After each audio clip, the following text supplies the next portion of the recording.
That's nice. Hey, yeah. It's the IDP show. Now you know. Welcome to the IDP show. I'm your host, Josh Raymer, joined in the Sode Shack tonight. On my right, Adam Markham. Addy, how are you, hon? Doing very well, Josh. It's been a little bit since we've gotten to do one of these. Yes, it is. Little layoff. It was a little bit of a break, a little bit of a reprieve since we did the mock draft episode together. And thank you all so much for checking that episode out. I think it is now our most watched YouTube video ever with over 1,100 views, Addy. So the folks really enjoyed the mock draft episode. So thank you all for checking that out. I didn't realize that. Yeah, make sure you hit subscribe, like every single thing we've ever done, That's and right. leave a comment. Go back and comment on the videos from like 2020 when Connie was on the live. We just threw Connie right into the deep end with video, audio, IDP. Yeah, my man was a soldier. That's a lot. But hey, you got to be able to do it in this day and age, right? That's right. You got to be a triple threat, baby. That's right. Gotta be Sex able to appeal, audio, and video. It's about that branding and marketing yourself. That's all it's about. That's right. That's all we're here for. And we're hopeful that you all are here for some IDP goodness tonight, because that's what we are going to be delivering to you, our beloved listeners. And before we jump in, thank you all so much for the support on the IDP Show Draft Kit. It has been a huge success thus far, more than tripling what we had anticipated and even hoped for optimistically at this point in the summer. So thank you all so much for your support. TheIDPshow.com. We are in the middle of the May, June updates right now. So we've had some rookie mini camps. We've got OTAs going on right now. So we're getting a little bit of news trickling out here and there. We're updating our redraft rankings. The team by team blurbs are being updated. Jake and Jeff went through and updated the rookie rankings yesterday. They have a after show episode coming out on Thursday talking through those changes. So lots of good stuff in the works, Addy. Rookie season. We can tell from the metrics, people are really loving the rookie content right now, but redraft season is coming. Dynasty season is coming, and we got you set there as well. It never stops. You got to make sure you always have a finger on the pulse at all times. And yeah, I mean, the IDP show, that is the best place to get that info and to stay current. And yeah, man, it's been a lot of fun. I mean, it's been inspiring to see the feedback, and it's made me want to continue to, make those rankings and that data and all that stuff we're putting out there, make it even better. So that's what we've been doing. And he is, folks. And he is. And he definitely is. He's a mad scientist down in the lab with the beakers, as we know. It's absurd. It's absurd. Cooking up some Heisenberg level Dynasty goodness for you all. Yeah. So we want to have a database. We want to have a massive database. We've said it before. These aren't even rankings that you're doing anymore. I mean, this is like, it's just so happens to be in a Google sheet, so it looks like a spreadsheet, but it's a full-blown database, people. I mean, Addy is in these ranks every single day, and you are missing out if you are doing Dynasty IDP without him. You will be overwhelmed at first, no doubt. There are a lot of tabs. It's a lot. But it's all good stuff. And we're going to be tapping into those Dynasty rankings tonight with the first part in our top 48. We're blowing it out this year. Top 48 Dynasty linebackers. This is part 1, 48 to 25. So what we're going to be doing tonight, just going through Adam's top 48 Dynasty linebackers, counting down 48 all the way down to 25. And then in a couple weeks, we'll be back with part 2, which will be 24 down to number 1. So if you've got Adam's Dynasty ranks, you got a little bit of a spoiler, but we're going to be diving into a little bit of the rationale tonight as to why these guys are ranked where they are. So Addy, why don't you say we get into it, baby, and talk some linebackers? Let's get it. All right, so kicking off the list here, number 48. And we got an interesting one right off the bat because this player's star has fallen in recent seasons. It is Jeremiah Owusu-Koramoah of the Cleveland Browns, 23.6 years old. He is a UFA in 2025. He averaged 11.1 points per game, 65.5 PFF grade in 2022. Addy, this was the darling of a lot of people's drafts as recently as last year. But yet you have JOK here at 48. What's changed in the last year with this Browns linebacker?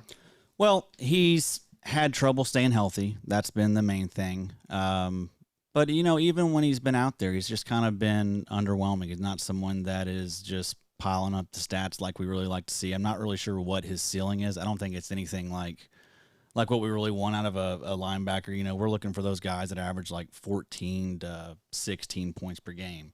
JOK after this point is, I think, as high as 11 points per game. And I just don't know, again, the ceiling. I don't know that it's there. I mean, I do feel pretty good about him this year.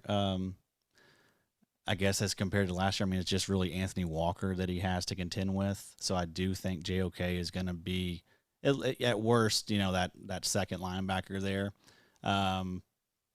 So, I'm optimistic about JOK, but yeah, I mean, this is a guy that he has seen his value, plummet quite a bit. I mean, this was a guy that was basically hyped up as like a top 15 linebacker pretty much after, that first year or right when he came in. Yeah, and it's just not lived up to the billing, like you said, injuries. And also, I think it's just a little bit of team bias in that what we have seen from the Cleveland linebackers is nothing but frustration, whether it's Jacob Phillips, Anthony Walker, Sione Takitaki, Tony Fields. Tony was in there for a stretch last season. JOK has been in and out of the lineup. And I think unless you're starting like 4 linebackers in your starting lineups, JOK is probably a guy that's not in consideration week to week. In shallower leagues, he's probably on waivers. This season, he has a chance to turn things around. Only 23.6 years old. This guy is still young. But does he get dinged at all in your mind because of the size and kind of the questions about the deployment? Yeah, I mean, and that probably has something to do with the injuries, right? I mean, he is undersized. There was always that talk, that this is like a tweener type. And yeah, I mean, we've kind of seen why that's not always good, is because those guys are going to be in there banging a lot, and they will, be more open to injuries. So that's probably what you've seen with JOK. I mean, maybe now that his body's had more time to develop, he knows what to expect with the NFL and all that. Maybe we can see the best of JOK. But yeah, this is year 3. Yep. Right. So I mean, Cleveland's going to have a decision to make next year. Or was he a first rounder? I don't think he was a first rounder. I think he was a second rounder. So they're not going to have the 5th year option. They've got the out in 2025. So yeah, they've got to make up their minds on what they want this guy to do. I'm sorry, he is a UFA in 2025. He's on his rookie deal, so they've got to make up their minds about what they want to do with this guy. So still plenty of time to turn it around, but yeah, so far, I mean, he hasn't lived up to the hype, right? No, and this is a make or break season for the Browns with Kevin Stefanski. They've got the redacted quarterback, as they refer to him on the Underdog Football Show. This offense is improved. I mean, they've made some moves, trading for Zadarius Smith now. There's rumors of reuniting DeAndre Hopkins and Deshaun Watson there in Cleveland. So that'd be nice. This is going to be a pivotal year. They need to switch conferences, though. Yes, that is a loaded conference. When like the team you're kind of battling at the back for is the Steelers, who've never had a losing record under Tomlin. That's an uphill climb. So I think it is a little bit of ambiguity, at least in my mind. I think Stefanski could be on the chopping block if this team underperforms, especially given how much they gave up for Deshaun Watson. Yeah. Good news for JOK. He is cheaper than he has been since he came into the league. So if you're a believer, good time to buy. Because I think you could probably acquire him for what, like a 4th? I think a 4th would get the deal done. Yeah. Yeah.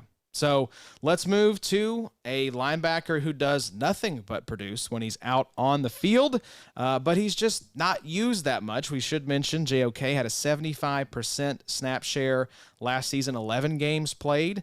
Alex Singleton comes in at number 47. He is 29.5 years old, signed a 3-year, $18 million deal. He's a UFA in 2026 with an out in 2025. He played 68% of snaps across 17 games, 12.6 points per game, and that's a lot of green for a guy we typically don't think about as one of the more sound defensive players in the NFL, Addy.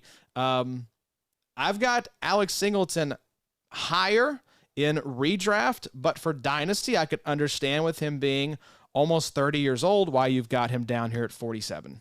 Yeah, just right. His age, and that I don't know. He's historically not been a very good linebacker, right? And the deal they gave him was 3 years, $21 million. It seems like a 2-year type deal. They just brought in Drew Sanders. Josey Jewell is still there, who I think is the better linebacker of that group. So, yeah, I mean, there's still even a little bit of risk for next year, right? Like, what if Singleton turns back into a pumpkin? They could just be like, we're just going to go ahead and put Drew Sanders in there. That's right. But with Alex Singleton, I mean, you got to give this dude his respect, because 2022 tackles, 163, 21 tackles, he had 137, and then in 2020 he had 120 tackles. So that's a 3-year average of 140 tackles each season. So that's pretty delicious. That's very nice, you know. And this is someone that just continues to get slept on. Like, that's probably pretty shocking to most people. I'd say most people don't realize that guy has been over 100 tackles 3 years in a row. Yep, Alex Single-Skill. All he does is tackle the ball carrier. If you want that skill, and the Broncos apparently did because they re-upped with this guy, he is your man. And we should mention this is a dynasty-focused episode, but we like giving a little bit of context as well for redraft players out there. JOK going as the LB 42 right now, so not too far off from where you've got him ranked.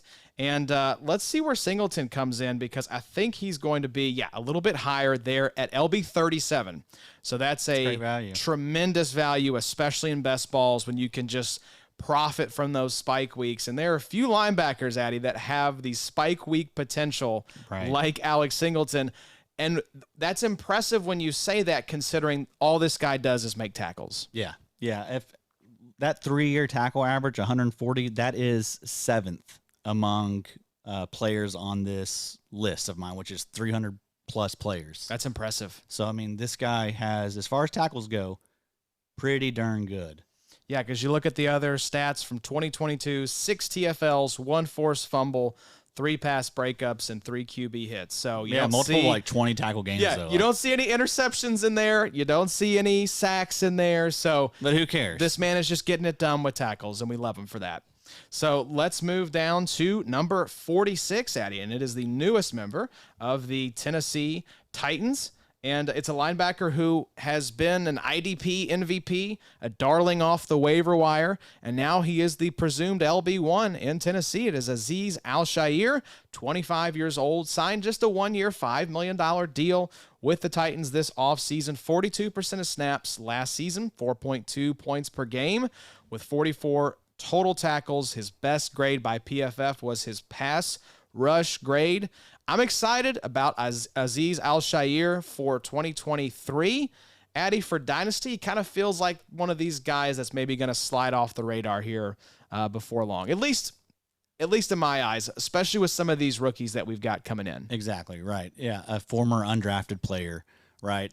He goes to Tennessee, who now has I think it was the former player personnel in San Fran. Rand Carthon. So you know, that connection's there. I mean, they're going to go after their guys. So, I mean, yeah, what happens after next year, right? When Azeez might be kind of out on his own. We'll see. So that's why I'm not higher on him. But, yeah, I mean, opportunity-wise for 2023, he is great situation, should be very productive. I mean, this was a guy that was extremely productive in San Francisco when Dre Greenlaw was out. So I see, a very similar situation in Tennessee. We could see him easily get 150 tackles this year. Yeah, I think if he can stay healthy, and he has struggled with health throughout his career, but going as the LB 54 right now. That's crazy. Yeah, I mean, it's just Monty Rice and Jack Gibbons. Yeah.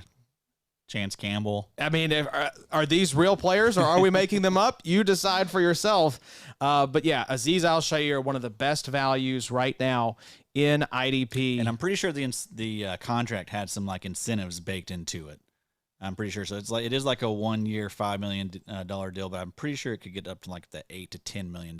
So he's motivated to perform. Yeah. This is his sort of prove it deal. Mm-hmm. Like you said, once he's testing free agency next year, I will say he is a riser, up 31.6 spots by ADP in the last 5 best ball drafts that we've had. Yeah, I mean, you're seeing that because he, went through the draft unscathed. That's right. They didn't bring anyone in.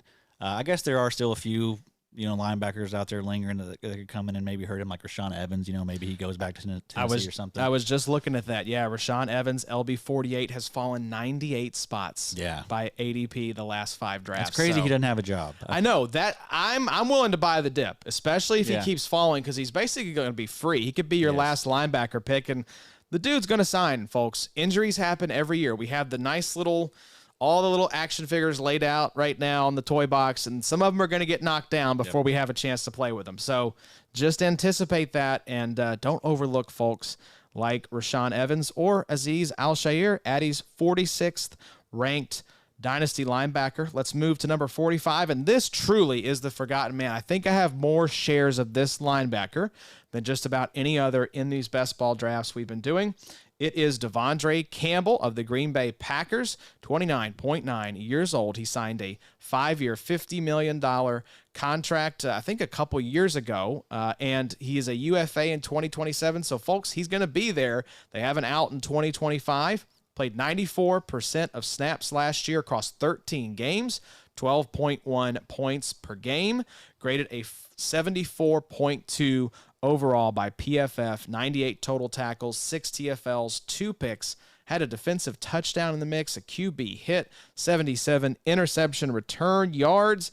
Addie, I think De'Vondre Campbell is being a little too slept on for redraft especially, but I do like where you have him here in the Dynasty ranks. This feels appropriate for a guy who's going to be cresting the hill at 30 here pretty soon. Right, yeah. I mean, I kind of like to look at like windows with a lot of these guys. So De'Vondre Campbell, I feel like you have maybe like another 2 to 3 years of potential, like top 24 production. Yep, I would agree. So that's why I'm still going to keep him.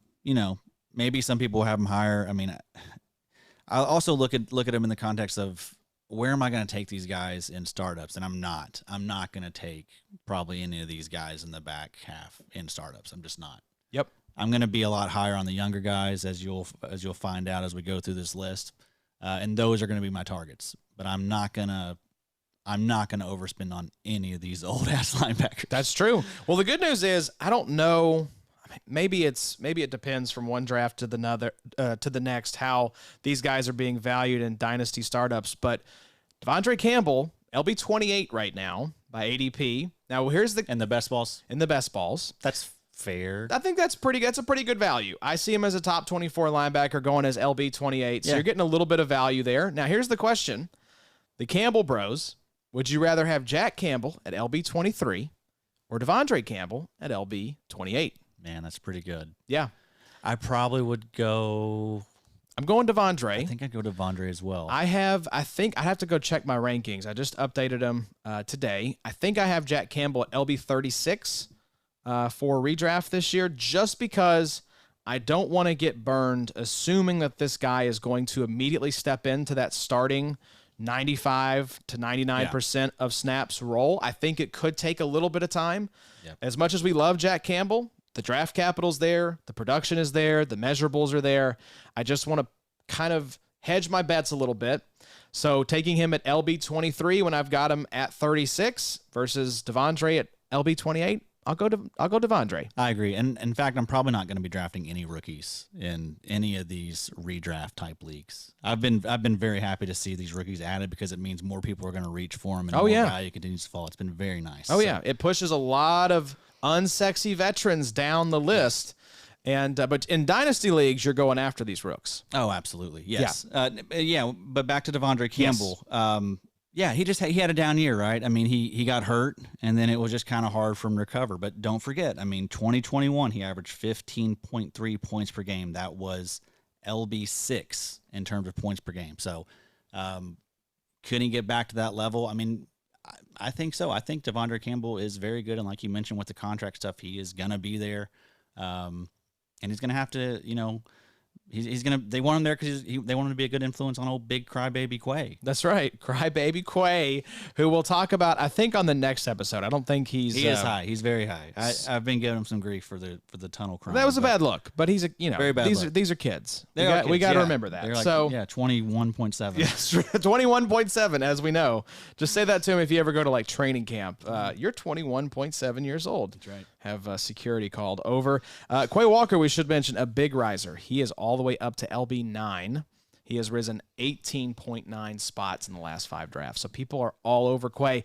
Give me the Devondre Campbell discount, I'm not please, gonna have any, and thank you. I'm not going to have any Quay in redraft. Yeah. Or in these best balls. I haven't drafted him yet. I do have some Devondre. But yeah, If Devondre was younger, he'd be a lot higher. This is simply a matter of age. I think people have forgotten how productive Devondre Campbell can be when he's healthy. And I'm excited to see what he can do alongside Crybaby Walker in the middle of the Packers defense. Yeah. Going to be an interesting season for the Packers. Yep. Lucas Van Ness added to the mix. Yeah. Rashawn Gary working his way back from injury. Preston Smith is still there. So should be a fun group. Let's talk about LB44, Shaq Thompson, getting a little bit of love on the most recent episode of the IDP After Show with Jace Abbey and Jason King of DLF. Make sure you go check out that episode, y'all. We are doing the division preview series over on the After Show this year with some guests that we've never had on the IDP show before. So some really, really sharp minds lined up for that. So make sure you check it out. But they were talking up Shaq Thompson as one of the top IDPs in the NFC South. You have him here at 44, Addy. He's 29.1 years old. He's a UFA in 2025. He averaged 11.1 points per game across 17 games, playing 94% of snaps, and graded fairly well, at least in terms of overall grade and run defense. Other grades were a little more suspect. I think for me, the question with Shaq Thompson is, what are we going to see with Ejiro Evero now, new defensive coordinator? Frankie Louvu is there. It's just a little bit of ambiguity, and I kind of wonder how that affects Shaq Thompson. Yeah, like the upside doesn't seem to be what it was, right? Yep.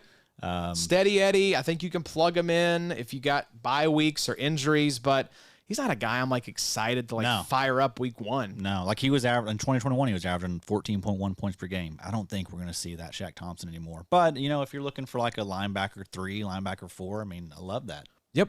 And we got to remember, we'll be all over him in redraft basketball. Yes. Absolutely. Let's pull up his ADP right now. And folks, again, this is in the IDP show draft kit. You can check out the ADP. I think we're up to like 33 drafts right now. So these are good drafters. Yes, locked in for money, really sharp people in there. So let's see where Shaq is going right now. He is LB 41. So that's a great value. That's a great value. And remember, Ejiro Evero comes from the Denver Broncos, where we saw 2 relevant linebackers for IDP. So I don't think this is a death knell necessarily for Louvu or Shaq Thompson, but I am curious to see how the split plays out, with the new coaching staff in place. And folks, keep in mind, I think we have called every single linebacker a value that we've cited in these best balls, these ADPs. So that should tell you that you can wait on linebackers. Absolutely. There are a lot of values late.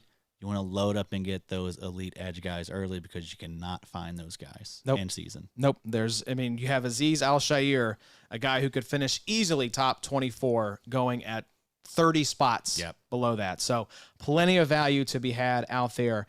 Let's talk about number 43. Probably a great value as well. I'll be curious to see where his ADP is. It is David Long, now of the Miami Dolphins. He signed a 2-year, $11 million deal this offseason.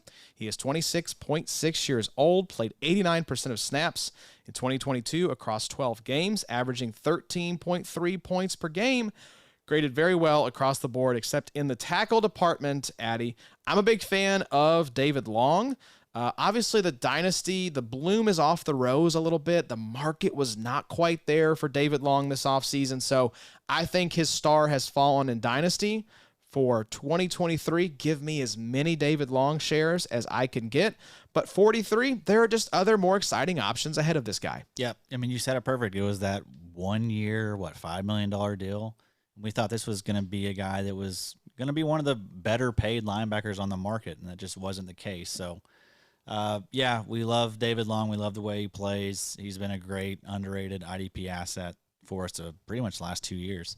But not someone that you're probably going to want to go out of your way to acquire. No, I don't think so. I'd rather just scoop up the value where I can. I'm not necessarily going out. I mean, Bobo was sending me trade offers all offseason for this guy, wanting to get like 311, 312, and I'm like, I'm just not. I would give a 4th for David Long, but yeah, right. I'm not giving up. But if you did that now, if you did that, think about that now. You'd probably rather have Dorian Williams. Yes. Oh, yes. DeMarvion Overshown. Much right? rather have Trenton those Simpson guys. was Yep. falling to the fourth. Daiyan Henley fell to the fourth in a few leagues I'm in. So, I mean, that's the thing. It's we talk about that all the time. Like, it's just a fourth. Well, in IDP land, some of these fourths can be very nice. Can be linebackers of the future. Yep. Whereas David Long, we love him. He's going to be a great, I think, producer for us if he can stay healthy in 2023. Currently going as the LB32. Yeah. So he'll be one of those guys that we sleep on for Dynasty, though. He'll continue to linger around because he is a solid linebacker. He's a good player. He's going to get jobs. People are going to want that guy on their team, and he'll be solid for IDP. I think his value has a longer tail than probably what we're giving him credit for right now. So, I mean, if you could get to someone like that, for a fifth, and I think you probably could. If I can get him for a fifth, I'm very interested. And you might want to do that deal like when someone's on the clock or something, right? The picks are never worth more, as Sigmund Bloom said, than when they are on the clock. And I think you can get maximum value at that point. So have a list of some linebackers you like going into your drafts, into your rookie drafts, and be ready to send out some of those late picks. If you're not liking who's on the board, see if you can fire off some picks, especially if somebody's, jonesing to get back into the rookie draft there. I think that's a great strategy. So let's talk about a young guy who has a lot more competition now in Houston. It is Christian Harris, number 42 on the list. He is 22.4 years old, 89% of snaps across 12 games, averaged 11.6 points per game.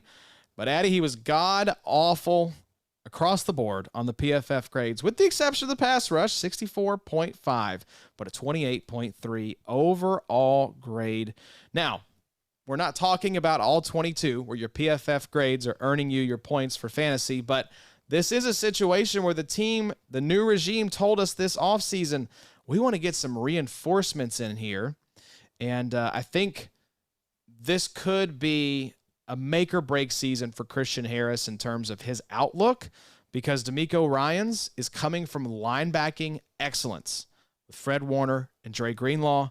And Christian Harris, unless he can turn this around in year 2, year 3, I worry about this guy long term. Yeah, 28.3 PFF grade is not going to cut it. That 29.6 coverage grade is not going to cut it. And he's got some solid linebackers there with him. And like you mentioned, DeMeco Ryans knows what a good linebacker is. So, I mean, it's going to be glaring if he's still this bad in year 2.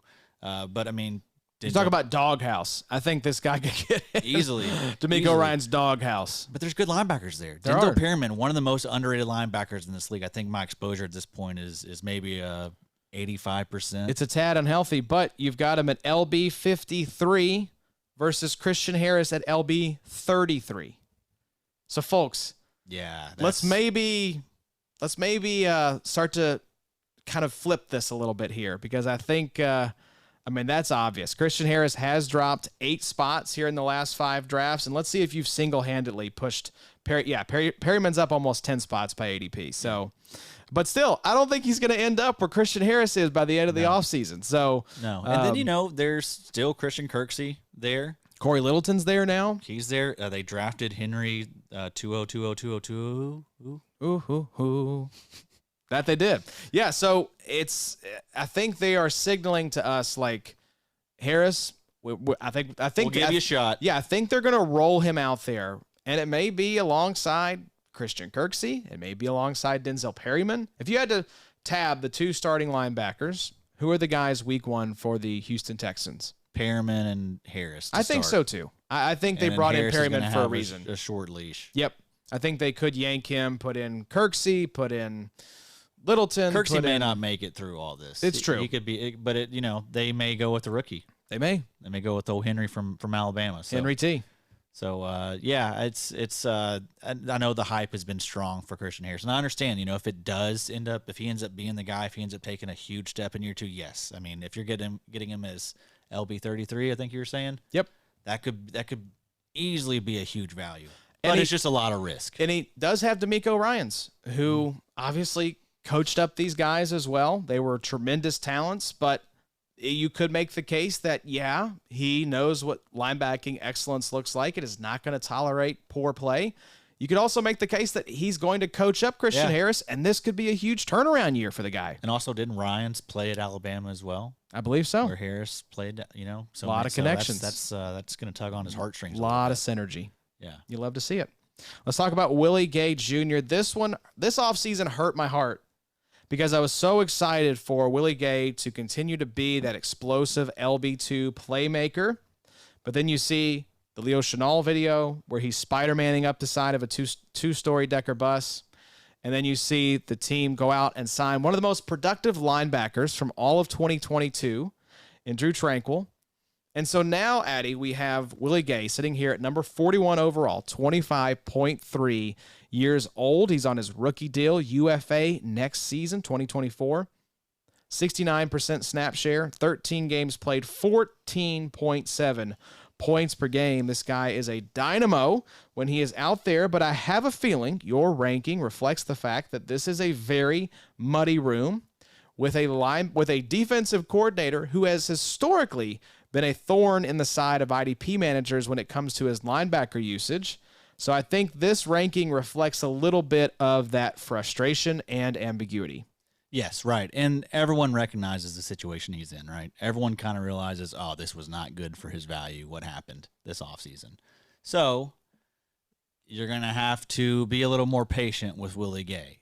It's probably not going to happen in 2020. He'll have his weeks. He's going to have, that's what he does. He's a playmaker. When they put him out there, he's going to make plays.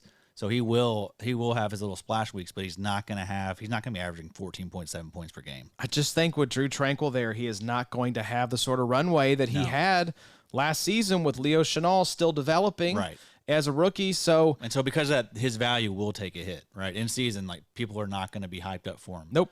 But he's going to be a free agent. That's right. He's gonna probably get a decent deal out of I think so. We saw the linebackers that got deals this past free agency.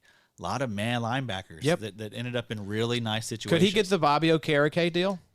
Maybe not that, but I think he could get a TJ Edwards. TJ Edwards type deal? Something he could get 3 years, 21 million, something like that. I could see that for sure. So, I think that there's a good chance that Willie Gay has a big opportunity in 2024, and the way we have seen him produce, it's pretty electric. It's a type of player you want on your team.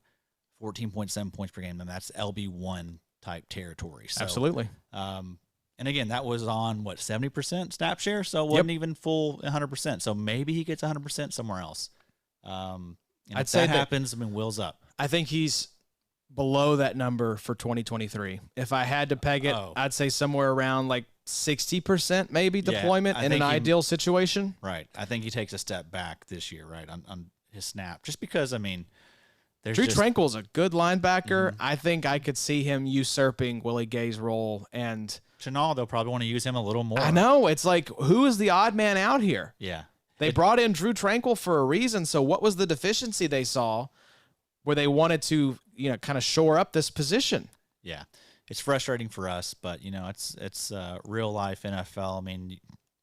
You want as many good linebackers as you can have. Stack of strength upon a strength. That was Tranquill who wanted to go there and be a part of that team and try and get a ring. So, that's something I guess you do have to kind of keep in mind with those good teams like that. Those front-running teams. There are going to be vets that maybe try and, link up and run one of these young guys. Link and build. Yep. To the detriment of Willie Gay. Going as LB44, so a nice value in best ball right now because, again, spike weeks – yeah, you get I'm not ride interested. the wave. I'm not interested. I'm going somewhere else at that point. So around him, Jordan Hicks, LB43. I'd like him better. JOK, LB42. Jerome Baker, LB46. Cody Barton, LB45.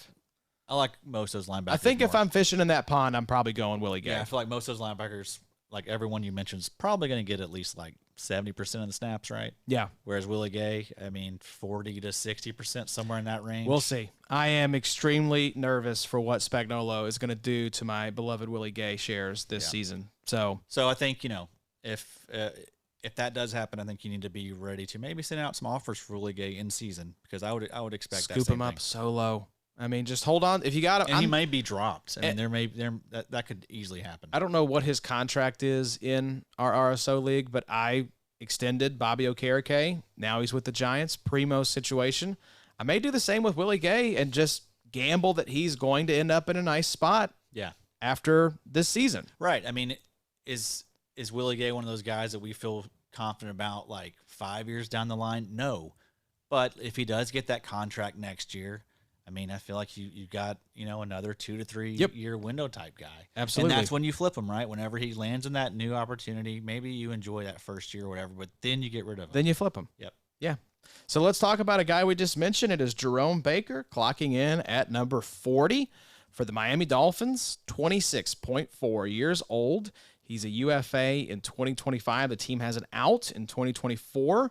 89% snap share across 17 games played, 10.8 points per game. Addy, I'm curious why you have Jerome Baker one spot ahead of Willie Gay, because this is a guy, you talk about unsexy linebackers. Jerome Baker is about as unsexy as it gets for Dynasty IDP. Yeah, I agree. But I mean, this guy just continues to produce, right? I mean, he's done it pretty much for the last like 3-4 years, ever since he's got to Miami. I mean, he's just, he's someone that no one likes, but he's always like a solid LB3 for you, Even last year, I know he was a little down, 10.8 points per game, but he still had those moments where, you couldn't get him out of your lineup. He has those big splash weeks because he's one of the linebackers in the league that rushes the passer more. So 87.9 pass rush grade by PFF. Yeah, so I mean, he will get you those sacks and those big plays. I mean, and when you have that sitting as like your LB3, LB4, that's very nice. Yeah. So I think he's a nice little asset to have that a lot of people don't like, so you can acquire for pretty cheap. And just a nice little plug and play linebacker for you. Vic Fangio, new defensive coordinator. We got to wonder how they're going to deploy this guy, bringing in David Long. Is this a situation where Jerome Baker maybe gets used a little more like a Baron Browning, kind of, rush off the edge kind of guy? He did have 6 TFLs, 4 sacks, 7 QB hits. So I'll be curious to see how he's deployed in a Vic Fangio defense, because if there's one thing Fangio is good at, not necessarily the best head coach in the world, I think Bronco fans would agree there, but a brilliant defensive mind that is going to put these guys in the best positions to succeed. So I could see Jerome Baker and David Long having career seasons with this guy at the helm. I think so. That is a very fun team. I mean, that's a team that honestly has, again, AFC is Loaded. Too loaded. But, I mean, man, that's a team that you could talk yourself into maybe being like a Super Bowl candidate. Absolutely. It all, it depends defense is that on good. The defense is that good. The offense was humming. Remember that shootout with the Bills where players were collapsing on the field because it was so hot in Miami? Yeah. I mean, we need Tua to stay healthy, but we have WKU legend Mike White there backing them up. So maybe we don't need him to stay healthy. Yeah, I think maybe just take some time off, Tua. Go visit your family and ponder your future. You hate that little soundbite from the offseason, him contemplating retirement. That's scary stuff. It's not. I can't blame him. I can't blame him. But if you got a, 20, probably 5-year-old talking about retirement a few years into his career. Yeah, not good. Not good. So let's talk about a guy who is good. We hope he's good. We'll see. It's our first rookie on the list at number 39. It is DeMarvion Overshown from the Dallas Cowboys. Little Halo overkill reference there for us nerds out there. 22.8 years old. He graded very well by PFF last season. 12 games played, 712 snaps, 96 total tackles, 10 TFLs, 4 sacks, 5 pass breakups. Addy, I remember you saying on the landing spot pod of the mock draft episode that whenever that 4th linebacker goes off the board, there's like a bell that goes off in your head, and you're like, all right, time to take the last of the top 5 linebackers, and Overshown a lot of times is that guy that you're selecting. Right, yeah. I always hope it's Dorian Williams. I want Dorian Williams the most, but yeah, there's a lot of times that I'm having to settle for DeMarvion Overshown, and that's fine. Again, I'm totally fine. I like those. I basically feel the same about linebacker 2 through linebacker 6. You got Dorian Williams next at 38. We're going to talk about him here in just a minute. So yeah, but Overshown, draft capital was pretty solid, 3rd round pick. Like you mentioned, really good college production. Was really good at getting in the backfield in college, 30.5 tackles for loss. That worked out to 0.78 tackles for loss per game. That is very, very good for a linebacker. And then, just in Dallas, it's Damone Clark, who was a former late round pick, who he got an opportunity last year, but I mean, I don't think that he's going to be anyone that's going to threaten DeMarvion as far as dynasty goes. And then LVE, you know, a guy that we kind of know what he is. Is he going to be 100% snap share type guy? I don't think so. I think like the best we'll see out of LV is like 80% at this point. And then he always carries his own injury risk, right? Always. So Leighton Vander Esch. it's just wide open there in Dallas. And yeah, I mean they spent, you know, third round capital for a reason. That was a definite need for them. I think they brought back LVE just to kind of bridge the gap a little bit. I think LVE It was a 1-year deal, right? Yeah, we'll get some run. Overshown going as LB 80 right now. Damone Clark going as LB 73.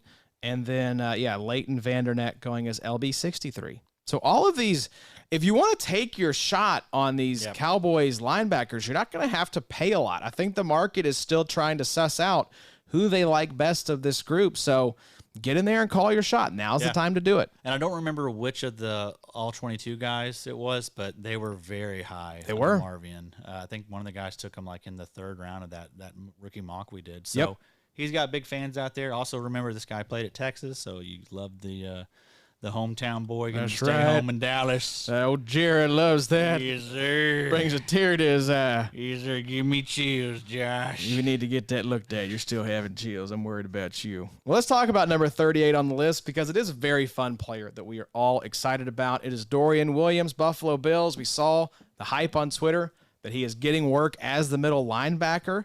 And I think it's going to be a battle between him and Terrell Bernard to see who is that linebacker alongside Matt Milano.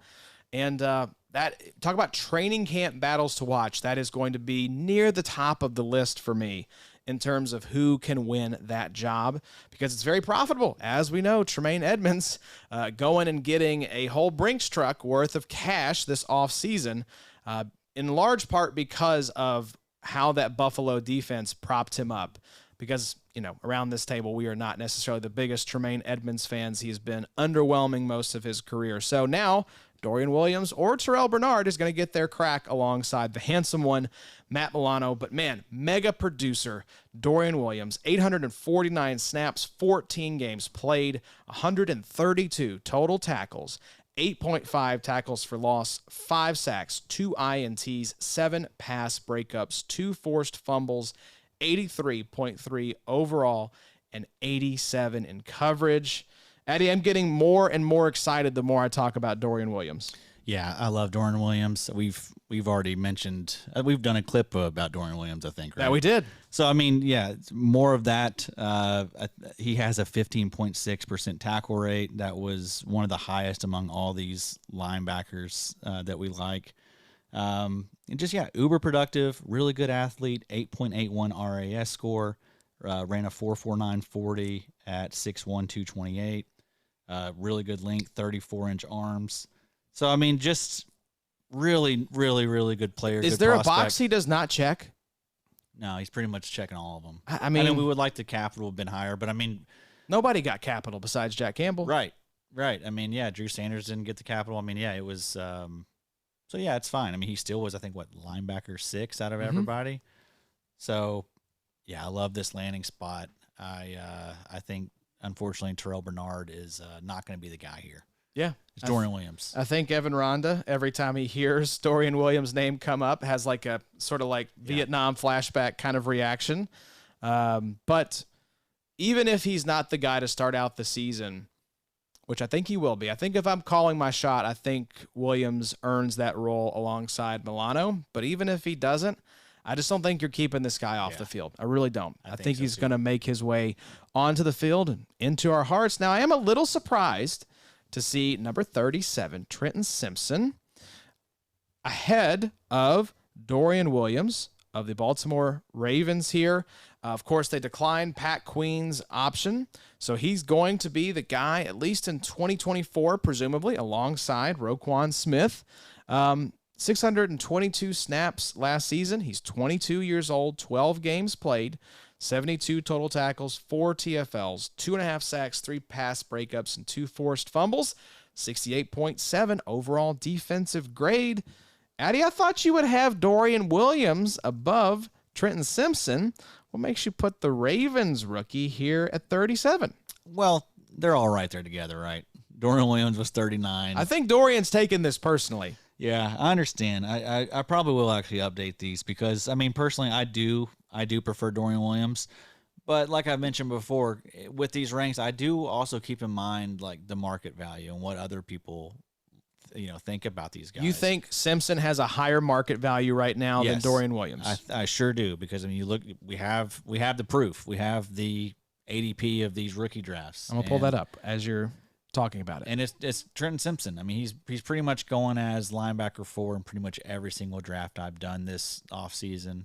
And Dorian Williams is usually LB5 or LB6 with DeMarvion Overshown. So, yes, I think more people are higher on Trenton Simpson. Also, remember, I mean, pre-draft, like people were putting Trenton Simpson as like 1 or 2, at least at worst 3. Mm-hmm. So, that still holds weight. People still are going to cling on to those pre-draft takes and stuff. And yeah, I mean, he's been LB4. You're going to LB4. It's like what you're talking about, Addy. Sitting at about ADP of around 36. So right at the end of the third round is where you're looking at Trenton Simpson. And Dorian Williams is going as LB5 around ADP of 58. Yeah. So that is, that's near the end of the 5th round. Yes. So, yeah, I mean, how many shares does Addy have of Trenton Simpson? 0.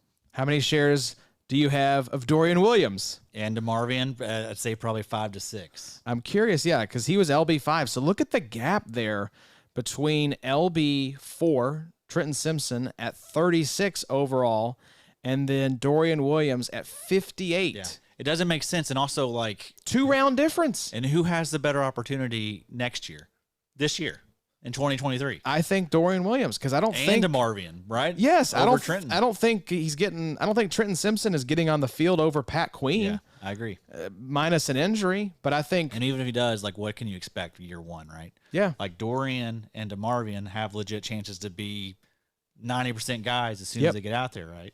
Yeah, Roquan Smith is going to be the guy. Yep. I think it's going to be Pat Queen. So I think Trenton Simpson is a play for 2024. Mm-hmm. And then you're looking at a guy who, I mean, when is he going to ascend to the LB1 chair there, if ever? Right. And we could see, I think Overshown has the clearest path to LB1 for his team. Yep. Matt Milano, I think, just signed an extension with the Bills.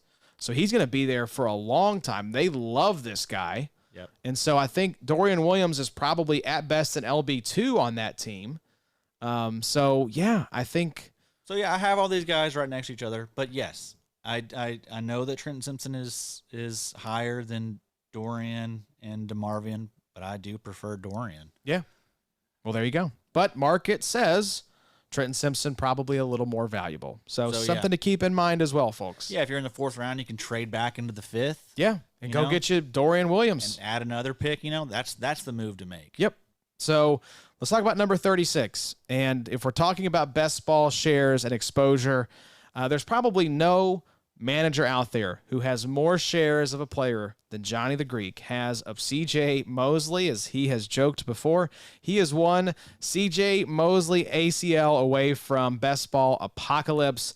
You have the New York Jets linebacker here at your LB36 for Dynasty. He is 31 years old. He is a UFA in 2025 with an out this year, so I don't think he's going anywhere, but just something to keep in mind. 2022 stats, he played 98% of snaps across 17 games, 11.3 points per game, 158 total tackles. He had 5 TFLs, a pick, a sack, a fumble recovery, 7 pass breakups, and 3 QB hits, 69.8 overall grade.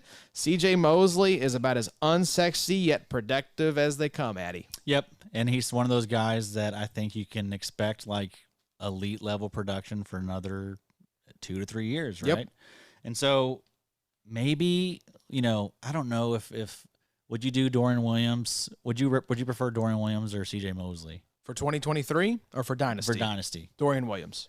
Me too. Yep. Me too. It's close though. But that's why they're all right there together, right? Because there's something to be said too for dynasty rankings, when you're factoring in rookies, is largely projection. And we have to acknowledge that there is value in a proven commodity, even if the upside isn't there compared to these unknown, sexy assets that are these rookies. The floor is much more filled in and known with these older veterans like CJ Mosley, whereas the floor could be, out of the league in 3 years for some of these guys. We're all optimistic and starry-eyed right now, folks, but we've seen a lot of these linebackers that got a lot of hype. I mean, we just talked about JOK, was a top 15 Dynasty LB, now barely clinging on to LB4 relevance here. Number 48 overall for Addy. So I think that is something to keep in mind here is like, oh, why is CJ Mosley at 31 years old ahead of these rookies? There's something to be said for certainty, Addy. Yeah, we've gotten burnt a lot. Yes, exactly. This is just a little bit of a hedge, a little bit of protecting yourself. We do get excited. I mean, we're going to continue to get excited. But, yeah, Mosley's been a baller. I mean, look, 2022, he was in points per game, LB 16 with 13.6 points per game. 2021, 13.7 points per game. That was LB 14. 2020 was the COVID year. And then 2019, he was actually LB2, averaging 16.8 points per game. So he's definitely taken a step down from that level, but still, around 14 a game. That's like a high-end linebacker too. I mean, that's we love that. Yeah, so that all day. And he is one of the very few players, I will say, that is going appropriately in these best ball drafts at LB 19 right now. Oh man, that feels good. I think I would look at him as like a mid-range LB 2 with LB 1 upside. Depending on how the top of the kind of pecking order shakes out, but you know what you're getting with CJ Mosley. It's like less sexy Fred Warner. Yeah, you're going to get LB 2 all day with some LB1 weeks. Yep. So yeah, just something to be said for that. Great safe option. Really good, decent linebacker, I think. Probably not really good, but a guy that, he's solid. He's solid. He's the definition of solid. And he's held a starting job for probably going on, 8 or 9 years at this point? Something to be said for that. Not a lot of guys can do that. Right. So let's move to number 35. It is one of the best names in the NFL. And one of the best opportunities for IDP in 2023, it is Divine Deablo, the Fighting Chicken. Shout out John Macri. Make sure y'all check out the PFF Fantasy Podcast. Our boy doing big things over there. But the Las Vegas Raiders, Divine Deablo, they brought in Big Bob Spillane, who's a nice value later in drafts. But we forget just how well Divine Deablo started off the season. He's 24.8 years old.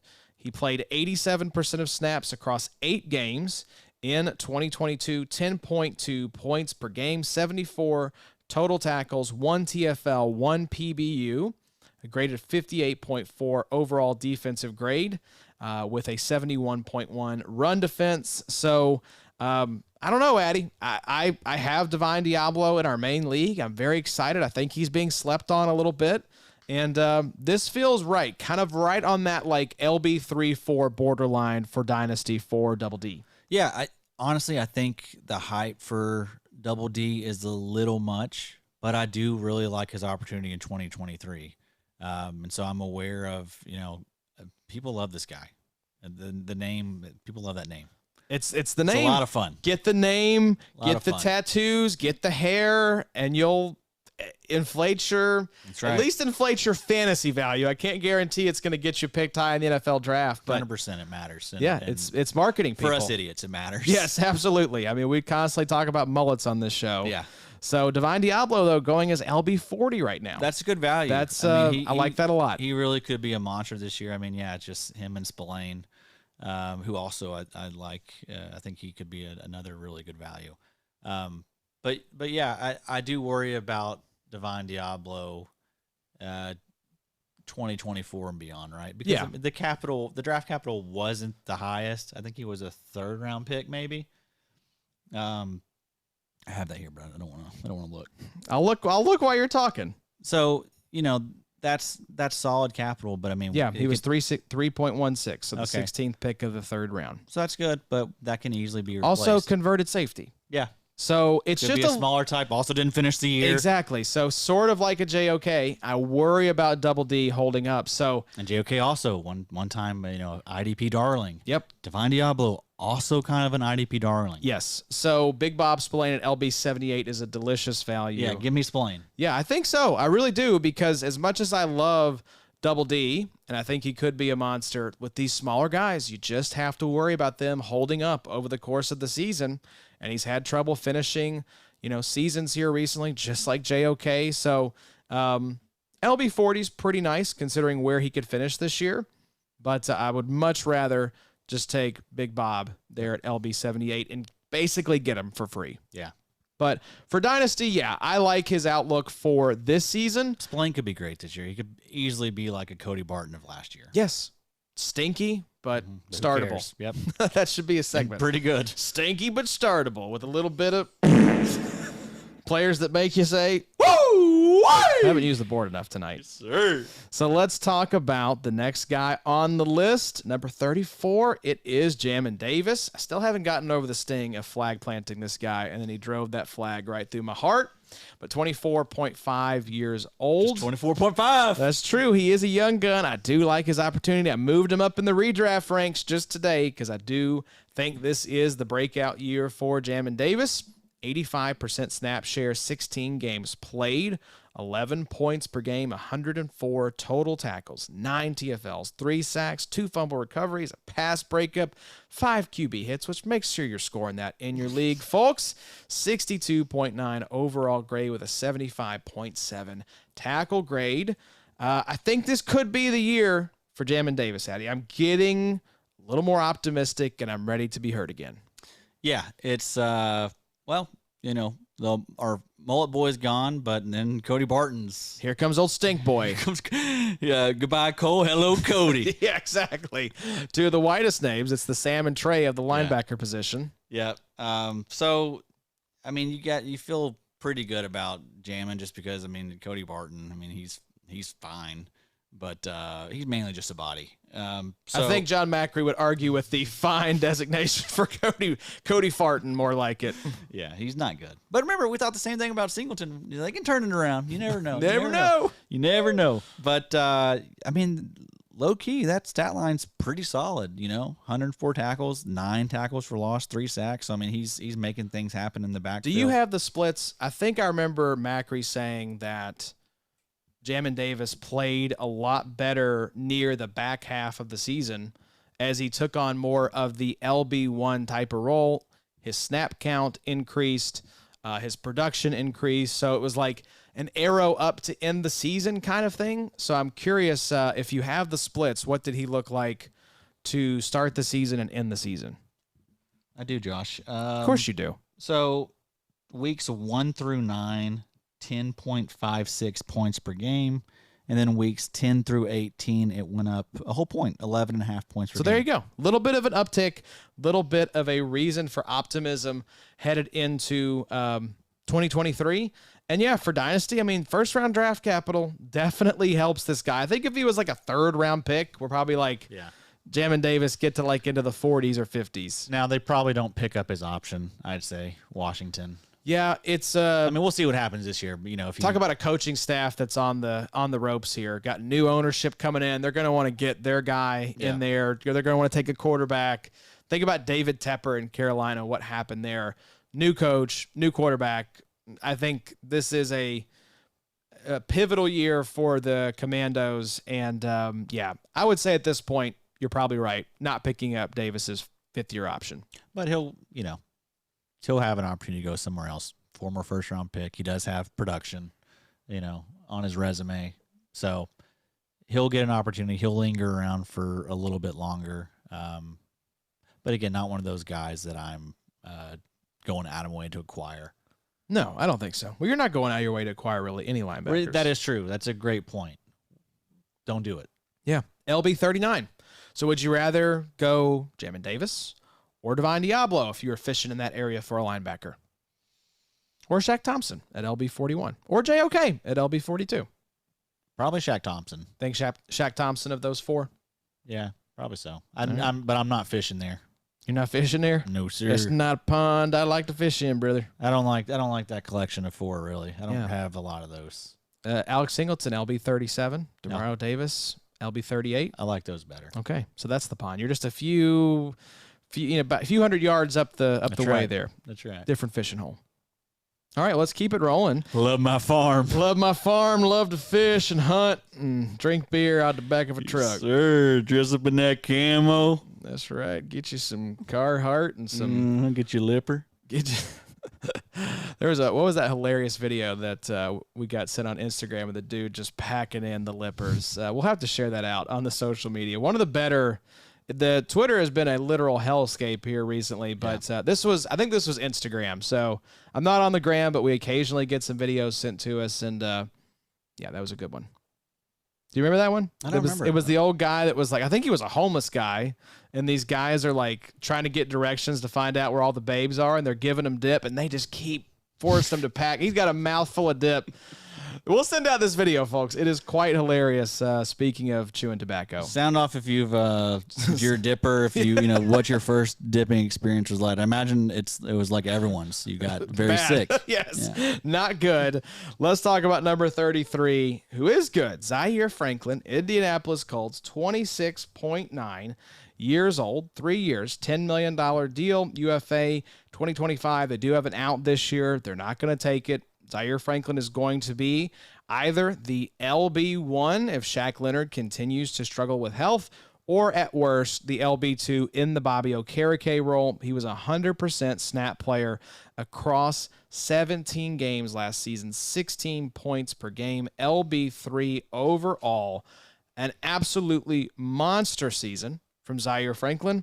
I'm sure that the reason for the ranking here, Addy, age, little bit of an uncertain future, but for 2023, I don't think there are many linebackers you can feel more confident in than Zaire Franklin. No. Yeah, and now that I'm looking at the contract, man, he is going to be very underpaid. Oh, yes. He signed a 3-year, $10 million deal, I'm guessing probably last offseason. The Colts do have an out, but they're not going to take it. Because, I mean, that's a great value. I mean, remember, this guy wore the captain patch. That's right. That means a lot to you. It means a lot. You're paying attention to the captain patch. The Colts like him. And that captain patch proves it, man. But, 16 points per game, LB3. I mean, that's absurd. This is a guy that if you have him, you need to be thinking about selling him. Oh, you need to cash out. Probably not right now just because it's the offseason, but once the season starts and everyone's looking for linebackers, that's when to do it. I think you have to be careful. You're playing kind of a game of chicken with Shaq Leonard's health and the reports on his health, because what if it's like full steam ahead? Shaq Leonard's going to be ready week 1. Zaire Franklin's value takes a little bit of a dip. But if you come out on the other side of that and it's like Shaq Leonard's had a setback, looking like maybe the PUP list, I mean, that is going to skyrocket his value because everyone's going to be thinking, oh, my God, LB3 again. Yeah. So it depends on what you can get, right? Yes, what absolutely. you have to give up to get a guy like this. Like, if you have to give up a third, or were you giving that up to go get Zaire? I mean, that's honestly not bad. If you're like a win-now type team. It depends on the context. If I'm in a situation where adding a Zaire Franklin could put me over the top, get me into the playoffs, make me a strong contender, I would flip a third for Zaire Franklin, absolutely. Because I think for 2023, he is one of the safest assets because we know his range of outcomes is either the LB1 for the Colts, and we saw that last year, and it was an LB3 finish, or it is the Bobby Okereke role, and maybe he's like a high-end LB2 at worst. Yeah. What is the ADP? ADP is LB6 right now. So you got to pay up for this guy. So Yeah. I don't know. I don't have any Zaire Franklin. See, I don't believe in him that much. Yes. Just a little rich. Yeah. Because I think the world exists in which Shaq Leonard, who is going as LB7. Oh, my God. Right? I think there is a chance in which he is healthy and plays 100% of the snaps. Like, that is possible. It's probably like a 5% outcome. Yeah. But it is possible. And if that happens, Zaire Franklin is probably finishing closer to like LB 15 to 18 range. So, Josh, as a Colts fan, how many shares of Shaq Leonard and Zaire Franklin have you drafted this offseason? Zero. Absolutely zero. Because those ADPs are out of control. Yes. And I think one of them could be profitable. One of them, yes, I think so. But it's a kind of a toss-up. It's a coin flip, and I just don't want to make that bet. I just would rather go elsewhere. If you have to make the bet, though, you're going Zaire. I'm going Zaire because the floor for Shaq Leonard is injured, right. plays 2 games, and we've seen that. This is not like projecting a small injury sample. No, this guy has been snake bit with injuries ever since his rookie year. I mean, so, you know, and different types of injuries. So it does worry me to death that the floor could completely fall out underneath Shaq Leonard. So there you go. Zaire Franklin, a very interesting asset from both a dynasty and redraft perspective. A win-now asset. Right? Yes, absolutely. So I would actually have him maybe ahead of this next guy you've got here, Jermaine Pratt at number 32, Cincinnati Bengals. Went back to the Bengals. We were kind of lamenting the fact that we didn't get to see this guy on a new team be the LB1 or at least secure a little more of a snap share somewhere else. But returned to the Bengals on a 3-year, $20.25 million deal. He played 76% of snaps in 2022 across 15 games, 11.2 points per game, scored very well by PFF, 80.6 overall, and a 90.1 in coverage. Jermaine Pratt is really good, Addy. He just happens to be stuck behind Logan Wilson. Right. For now.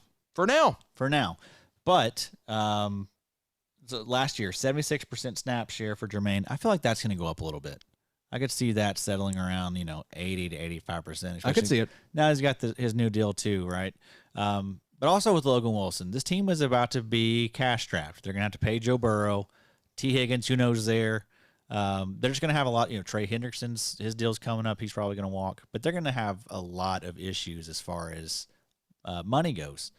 And so I don't know that they're going to be able to pay Logan Wilson. Logan Wilson, UFA in 2024. You've got it here in the Dynasty ranks. I feel like Logan Wilson, once he hits the free agent market, he's probably going to be the highest paid linebacker out there. So I agree. Cincinnati is not going to be able to keep him. So Jermaine Pratt could be the LB1 next season. He could be the LB1 next season. They could go the rookie route. But even if not, he's going to be at worst like an LB3 type, right? So that's valuable. It is. That's safe. And he's a good player. He got a good player, got paid, stayed with the team, that drafted him.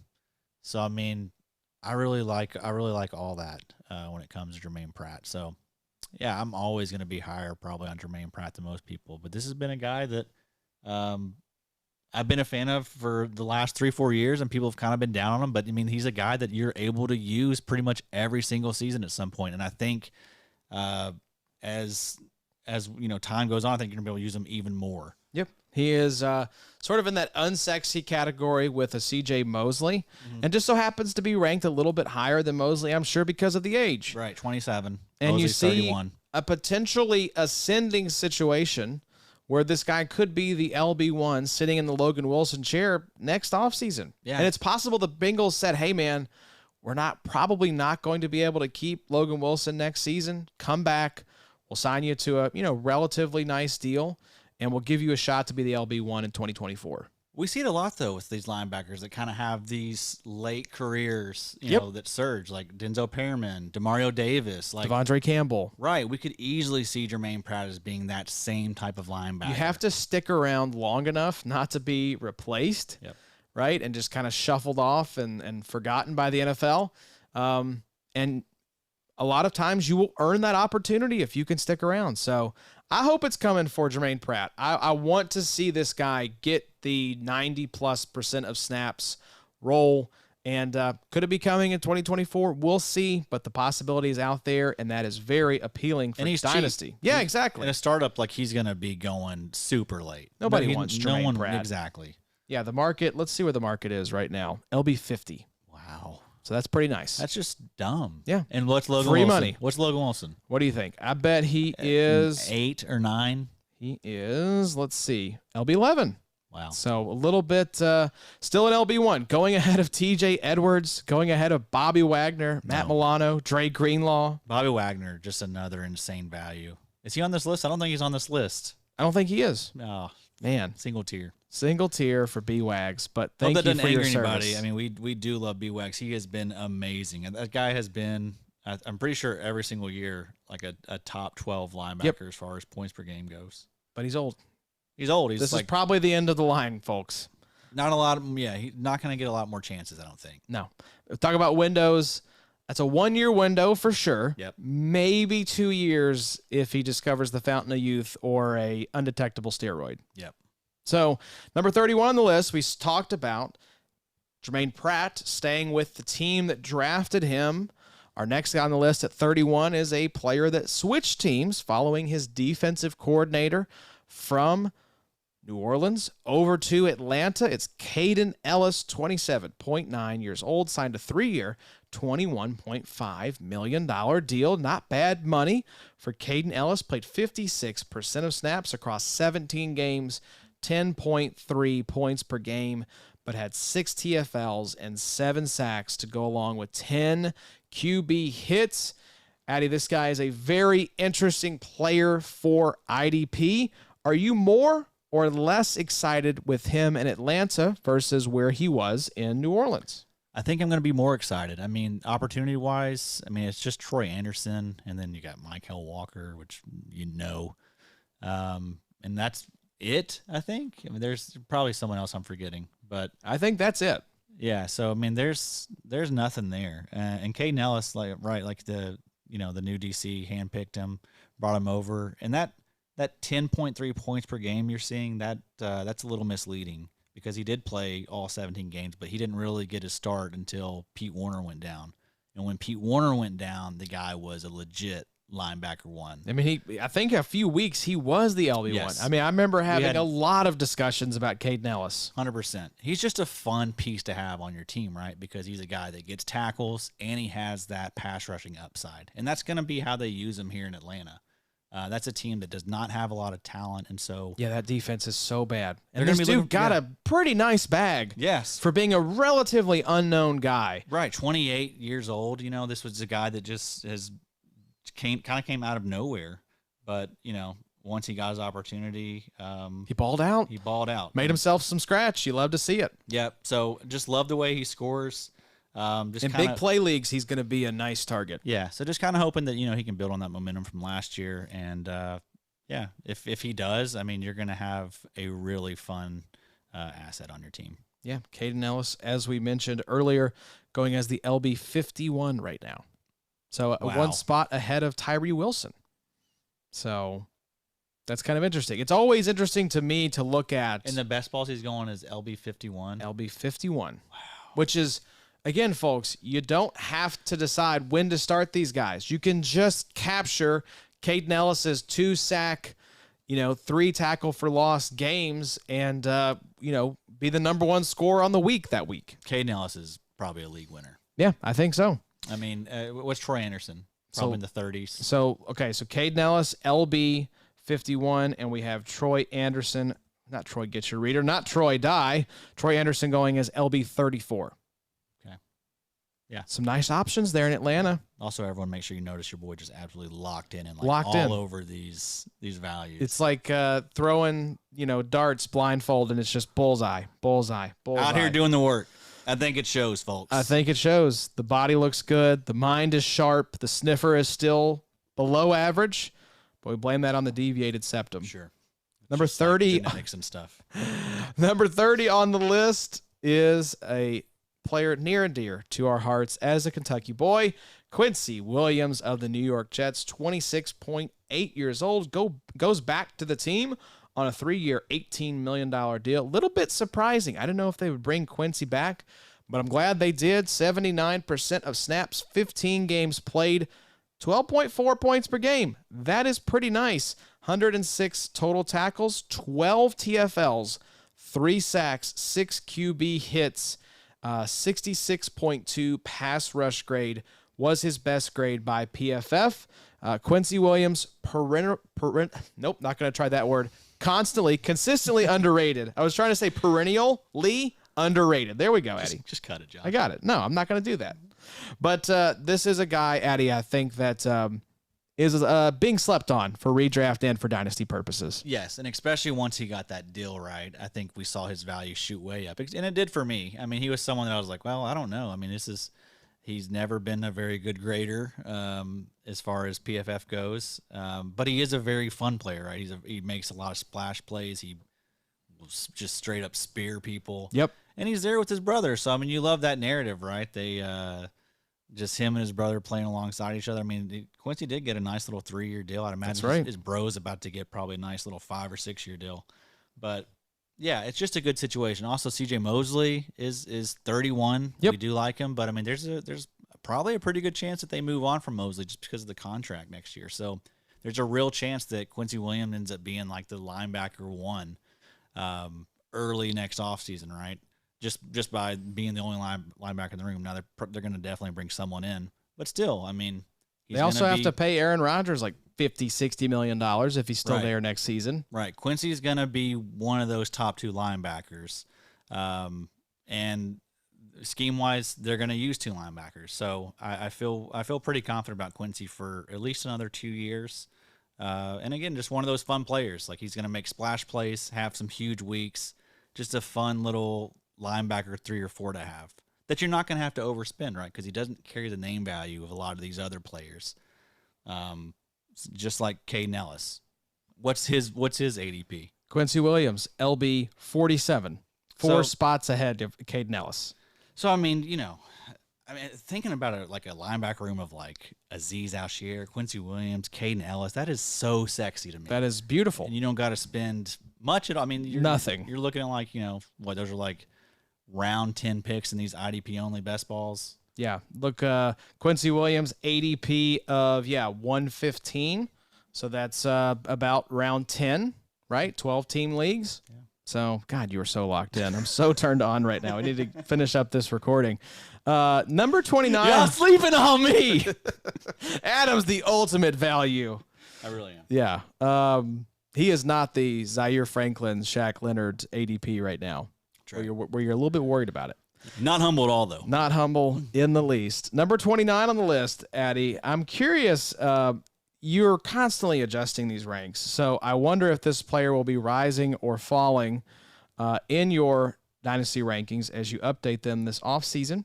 Number 29 is Isaiah Simmons, Arizona Cardinals, 24.9 years old, 81% snap share across 17 games played, 12.9 points per game. It's like, I mean, not necessarily a disappointment, probably his best season, points per game wise, I would say.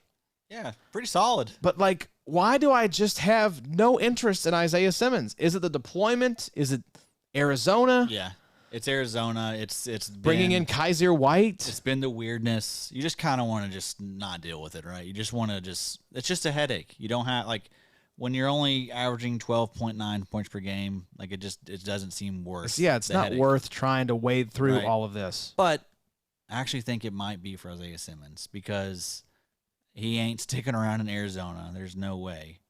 And someone's going to be interested in him. Like someone's going to, seek out someone like that. I can figure this guy out. Exactly. I could unlock this player. Can do a ton of different things.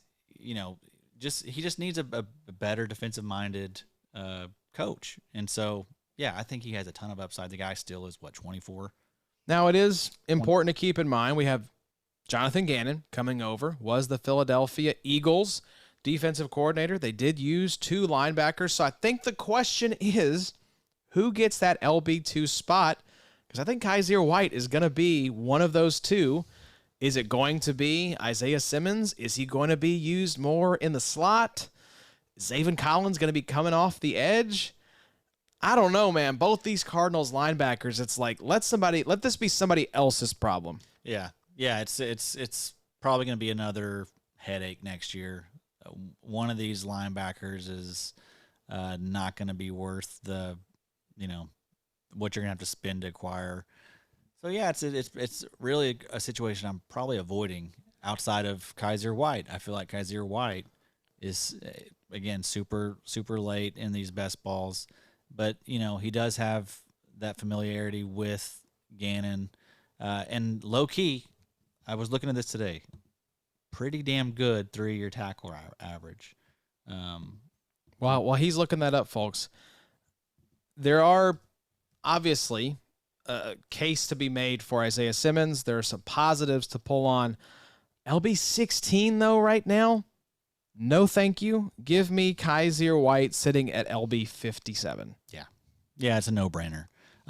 Okay, so tackles the last 3 years. In 2022, he had 110 tackles. In 2021, he had 114 tackles. And in 2020, he had 77 tackles. So that gives him a 3-year average of 110 tackles. That's not bad. That's very nice for LB 57 to have potentially, someone that you can get you 100+ tackles. I mean, yeah, sign me up. Oh, Isaiah Simmons is LB 16.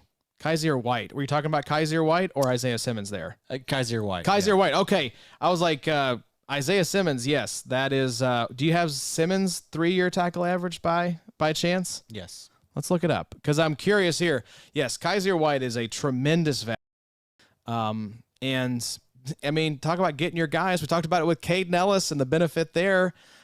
Same thing with Kyzir White following Jonathan Gannon to the desert. What we got for Isaiah Simmons? 3-year tackle average 86 tackles a year, so 99 last year, 105 in 21, and 54 in 2020. So solid, I guess.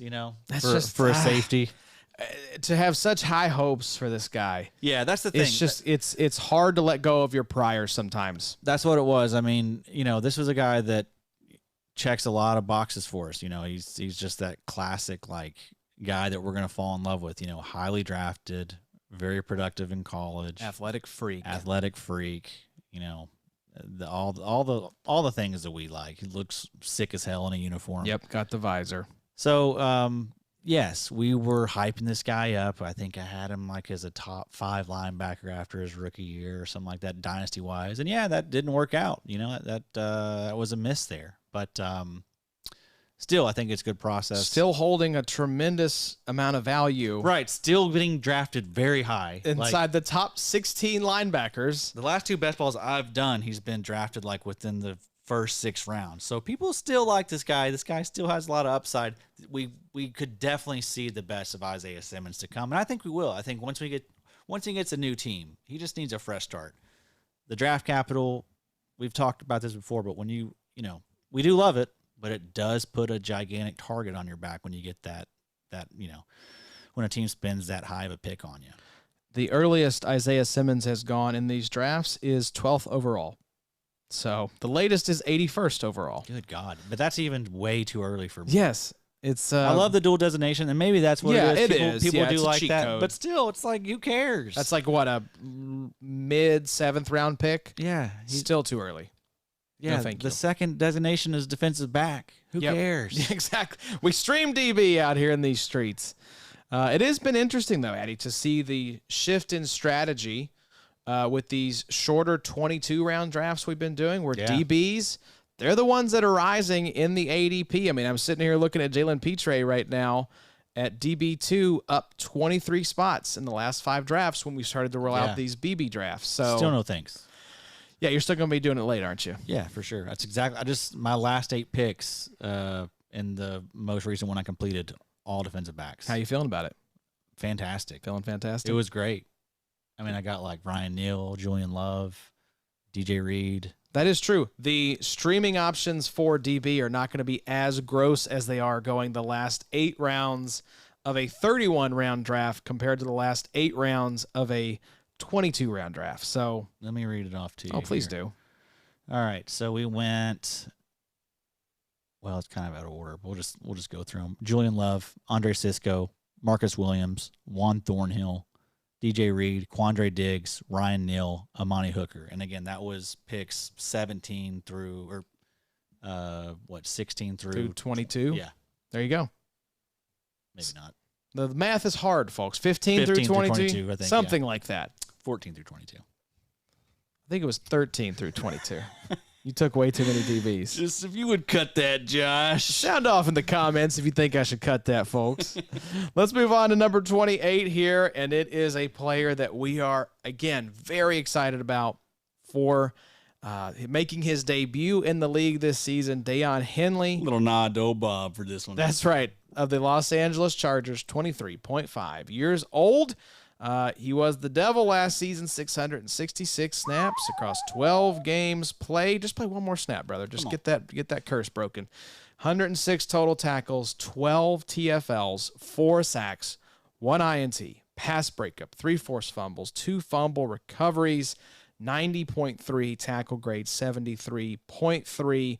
Overall, I'm excited about Daiyan Henley for Dynasty.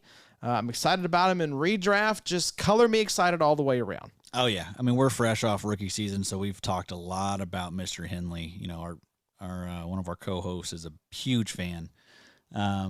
So, yeah, we love us some Daiyan Henley. I mean, you know, it's just Eric Kendricks there, and we know that his best football is definitely behind him. But, yeah, it's a great situation for Henley. I mean, you know, lands there with Brandon Staley, who has not spent any capital on any linebackers since he's gotten there, and so this was the first one that they selected. And so you think that you have to feel like that's pretty good for Henley's future. So yeah, I expect him to get an opportunity. Maybe not immediately, right? Kendricks will be the guy. Can he hold up? That's the question I have. So I think there is opportunity there. I think Kendricks has lost a step. So we've already been hearing the talks about he's going to be very useful for special teams. So I mean that's good. You want these guys to be on the roster, to be on the field. Yep. And it could be one of those we always talk about. Watch the bye weeks, right, for rookies, because that's when switches tend to happen. So I think the Chargers will be in the mix, and if Kendricks is playing well, I don't think they're going to take that guy off the field. So we could be looking at a play for 2024, but I think there's still a chance. I really do. And I have no concerns about him supplanting Kenneth Murray. That's over. Right. That is over, folks. Yeah. Yeah, I mean, you never know, right? I mean, Henley could be an absolute baller. I mean, that's a a possibility. Probably unlikely, but yeah, I mean, I feel like you're going to have to wait until 2024 until you really see a lot of return on Henley. But it could be very worth it, right? Yeah. I mean, we know this guy is raw. He was formerly, I think, a running back a receiver. Receiver, yep. And just started playing linebacker, I think, like his second or third year in college. So high upside, raw player, but another nice asset that you'd like to have on your squad. Absolutely. Another asset that we like on our squad, especially for 2023. I know John Macri is a big fan. At 27, it is TJ Edwards, now of the Chicago Bears, 26.8 years old, signed a 3-year, $19.5 million deal. He played 94% of snaps across 17 games, 14.7 points per game, 159 total tackles, 10 TFLs, 2 sacks, a fumble recovery, 7 pass breakups, 5 QB hits, and an 84.8 overall grade by PFF. Again, we talk about locked and loaded studs for this season. Adding TJ Edwards is going to eat there in Chicago. Yes. Yeah, I mean, just an amazing situation. We saw what Jack Sanborn did last year, which was basically be linebacker 1 for, the stretch that he was starter. So TJ Edwards could definitely have that same type of 2023, right? But it could be for the entire year. So, yeah, another guy that it could be a league winner for you. I mean, I think in most of the drafts I've been doing, I think people are kind of hip to TJ Edwards. He is LB12. Yeah, so he's going ahead of Germaine. Yes. Germaine Edmonds is LB18. Now, with TJ Edwards, there is a little bit of me that is a little scared just because this is a guy who I think is also formerly undrafted. Obviously, Philadelphia, he was rock solid. The grades proved that he was rock solid. But that not the biggest contract. And there is Jack Sanborn there. And they did also draft a rookie too, right? Noah Sewell, I believe. Rigatoni. So just kind of odd, I mean, there is a possibility that, they have an out in 2024 for TJ Edwards. So what if it doesn't translate for TJ Edwards in this new situation? I mean, maybe he's on a short leash, and Agent Sanborn. It's coming back into our lives. Never know. You never know. Back in Mission Impossible. There's just a lot of good linebackers there now. There right? are. It was very annoying when it happened when they brought both those guys in, right? Because we did kind of hope that Jack Sammer was going to have Survive. one more year. Yep. But it didn't happen. Or did it? Or did it? That's a classic Addy right there. Or maybe. No, I think I am taking TJ Edwards. That's the horse I want to bet on there in Chicago. Matt Eberflus is the head coach, formerly of the Indianapolis Colts when we had those Shaq Leonard, Bobby Okereke seasons. So I think this guy is going to deploy 2 linebackers. If I had to guess, I think Edwards gets the largest snap share with Tremaine Edmonds at number 2. And then if we get an injury, I think Special Agent Sanborn is going to be coming back into our lives. Yeah, I think that's the most likely scenario. But I honestly think I feel better about Tremaine Edmonds. I mean, you don't have to spend as high as a pick, and I think we could probably see his best year. I know it was a little underwhelming, or a lot underwhelming at Buffalo, but it is interesting to me he got paid, and TJ Edwards did not. Now I understand the age, but I mean, coming off a much better season. I think it just goes back to just like, one of these guys was drafted very draft high. capital, man. Also, like one of them was like an all-time athlete. Like Yep. that stuff still holds weight. Yeah, I mean that, once a great athlete, always a great athlete, and people are always going to go back to that stuff at the combine, right? I got to see him on the field. If we can just get him in our building, Yep. It's like GMs look at certain measures as sort of a shorthand for making decisions. And when it comes to free agents, I feel like, do we have a good relationship with his agent? What did he look like at the combine? Like, what's the measurables? And then what's the draft capital? Yep. And I really do think those 3 things put more weight on the scale than just about anything. And that's why we care about them a whole lot. That's right. Because, I mean, it's The decision makers in the NFL care about them. Yep. It kind of determines how safe that asset is. Yep. So pay attention to it, folks. I really do think Tremaine Edmonds could ball out, though, and completely change the way we all view him. Because at this point, he's kind of been like a letdown, right? He's not been someone that really just no one's hyped up about Tremaine Edmonds anymore. Not with TJ Edwards there, especially. But the guy still is just 25. He still is an athletic freak. I mean, he's going to play a lot of snaps, right? Buffalo, that was always kind of an issue, right? They weren't on the field as much. Mm-hmm. So he's going to a much worse team. The team's going to stink. They're going to stink. He's going to be out there a ton. And yeah, I think that we're going to probably see, production-wise, best season from Tremaine Edmonds. Do you think over under 87.5% of snaps for Tremaine Edmonds, assuming health? Tremaine's going to be a 95% guy. You think so? Yep. You think we're going to have 2 95% plus guys? Yep. I would love to see it. I do. All right, let's move back to Mile High City and talk about Josey Jewell, number 26 on the list here of the Denver Broncos. 2022 was a nice season for when we had Mr. Jewell, as Evan Ronda likes to say, on the field. It was a 95% snap share across the 13 games that he played, 16.9 points per game. Addy, I believe that was near the tops for last season. 128 total tackles, 7 TFLs, 2 INTs, 2.5 sacks. My voice is going out. Addy, take over from here for us and talk about Josey Jewell. Yes, Josey Jewell, points per game wise, he was, I think, number 3 among all linebackers. Luvu was first, right? No, I'm sorry. He was number 4. Luvu, 18 points per game. Foye, 17.7 points per game. Roquan Smith, 17.1. Josey Jewell, 16.9. Beautiful. So just an absolute difference maker every time he was in your lineup.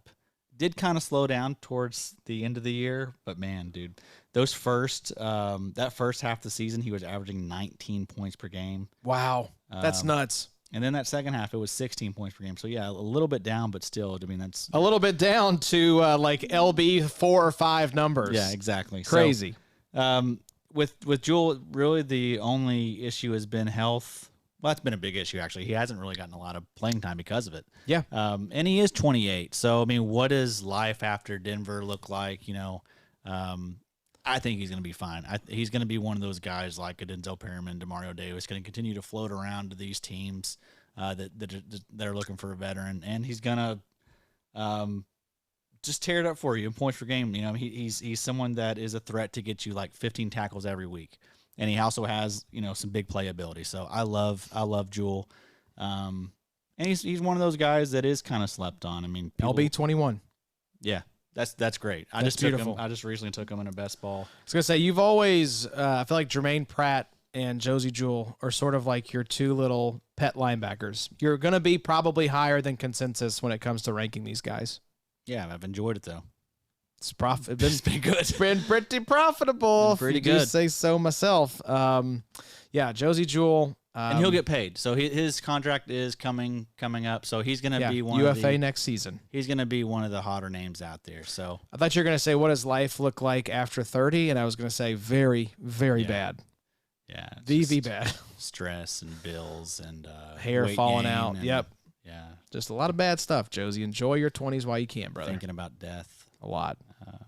Just a lot of worry. A lot of worry and stress. But hey, right now, 28-year-old Josey Jewell living high in the Mile City. Live it up. 1.5 more years, bro. That's right. Live it up. Enjoy it while you can.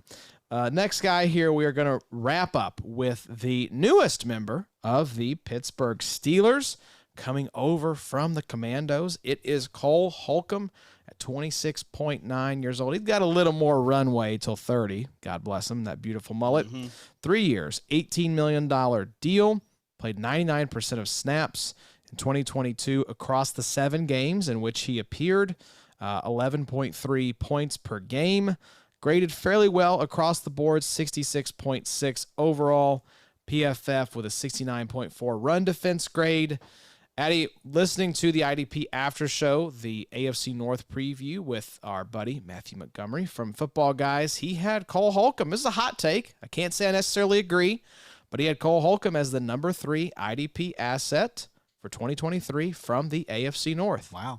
So high praise. Spicy. I do love it. I mean, I love the landing spot. I mean, I love Cole Holcomb. I think he's a solid linebacker, and yeah, he's just a tackle leader. He's someone that like I love rostering types like that.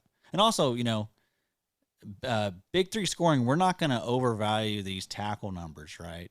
But they still score really good. Yeah. Like, I mean, I think our assisted is 0.75 and our solo is 1.25. Those guys still end up averaging a lot of points per game. Yeah. We don't overvalue tackles because we tackles yeah. the most basic thing a defender does. That's probably the way that most plays, if you look at the totality of NFL plays, most of them probably end with a tackle, right? So it's very common. Yeah. A dime a dozen stat. Yeah. And we want that scoring to reflect the most important defensive players, which are edge rushers. These Pass are the rushers. the most highly drafted guys, the highly paid guys. And so we want the scoring to reflect that. We don't want it to be chock full of linebackers at the top because we just saw that is not a position that the NFL values. No. And also, like, it doesn't mean just because you get a lot of tackles does not mean that linebacker is good. Alex Anzalone gets a lot of tackles. Exhibit A. Yeah. So if your scoring is, if you look at your finishes and your top IDP scores are all linebackers, it's a bad scoring system. Yep, you need to fix that. Fundamentally, it's bad. Yep. Again, like Josh just said, the prize possessions on defense, edge rushers, interior defensive linemen, guys that can rush the passer. Those are the dudes getting paid. Linebackers, there's a reason why you don't see these guys getting drafted in the NFL draft. Jack Campbell, 18 overall. How many edge rushers were drafted before Jack Campbell? Like 5. Yeah. Right? Jalen Carter was in there too. Kalijah Kancey was drafted before Jack Campbell. No one cares about these linebackers. That's just the way the NFL is going. So when you're setting up your scoring, and we don't care if you use big 3 scoring, but you should use some type of big play scoring. Yes. Because you want your best players to score the best, right? It's obvious. I mean, You want the best players in the game to be the best players for IDP. Yep. It's pretty simple. And like Addy said, we're not going to have hurt feelings if you don't want to use big 3 scoring. We just created it for a reference point. we don't care. So when we talk about these points per game and you're saying, I wonder how they came to those numbers, go check out our website. We've got the scoring laid out there. It's just meant as a reference point so that you all can know when we're speaking about these point totals, how we arrived at those numbers. Yeah, and I shouldn't crap on, if you do have linebackers as your top scorers, okay, whatever. You should adjust that. I agree. I guess it's personal preference because a lot of folks we know love tackle-heavy scoring with linebackers, but I don't know, just personal preference. I think that is a scoring system that I would not be too fond of. Yeah, I just don't like stupid points. I need those points to make sense, right? So make it make sense. Make it make sense.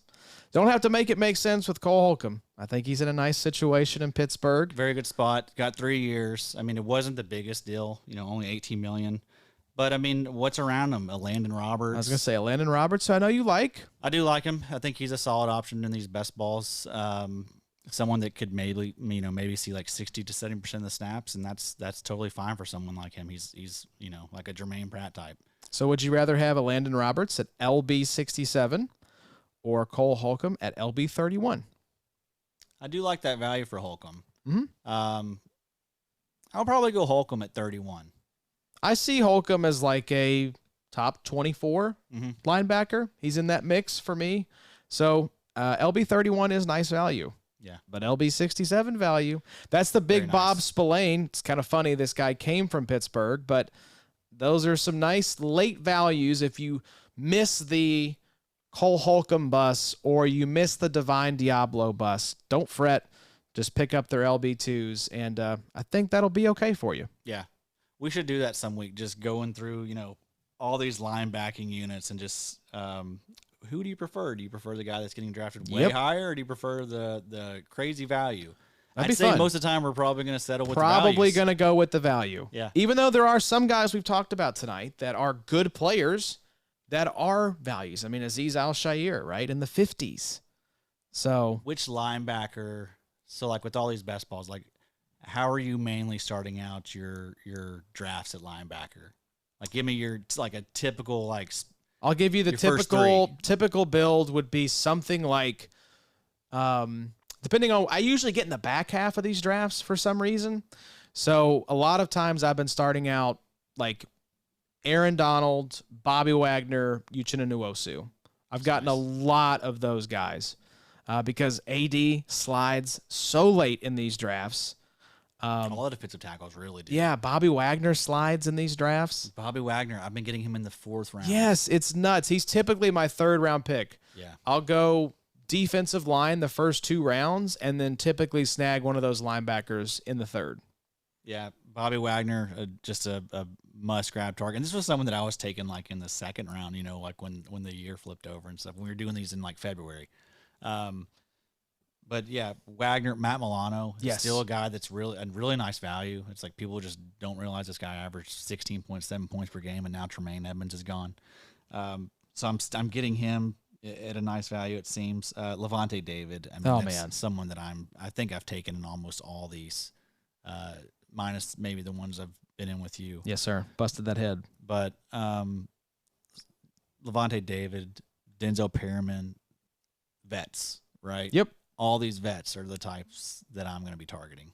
Yeah, I wanted to actually pull it up here to give you a lot of the rostership percentages for me, at least, are late round picks, because typically when we get late in these drafts, I'm going after like the same guys a lot of times. Like I think I probably have near 100% rostership of like Rodney McLeod, just because I love him as like a late DB dart throw. But let's take a look here and shout out Dynasty Planet for putting together this tool. Check it out if you ever want to know what your rostership percentage is. Or your league mates. Yeah. You can type in your league mates. There you go. Because you just put in sleeper handle. Yeah. You don't even have to like log in or anything.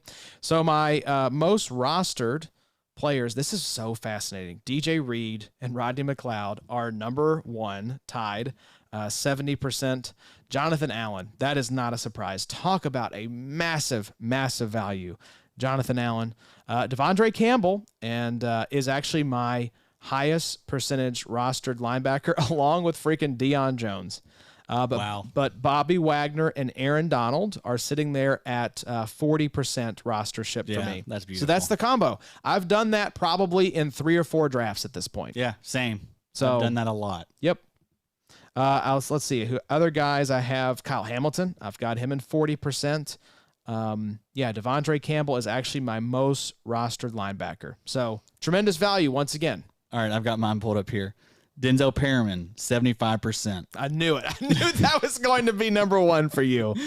Levante David, 75%. Bobby Wagner, 42%. You are a meme of yourself at this point. Josey Jewell, 42%. Germaine Pratt, 33%. This is hilarious. Troy Anderson, 33%. Anthony Walker, 25%. Brian Asamoah, 25%. Deion Jones, 25%. Demario Davis, 25%. Robert Spillane, 25%. Zaven Collins, 25%. That's a little too high.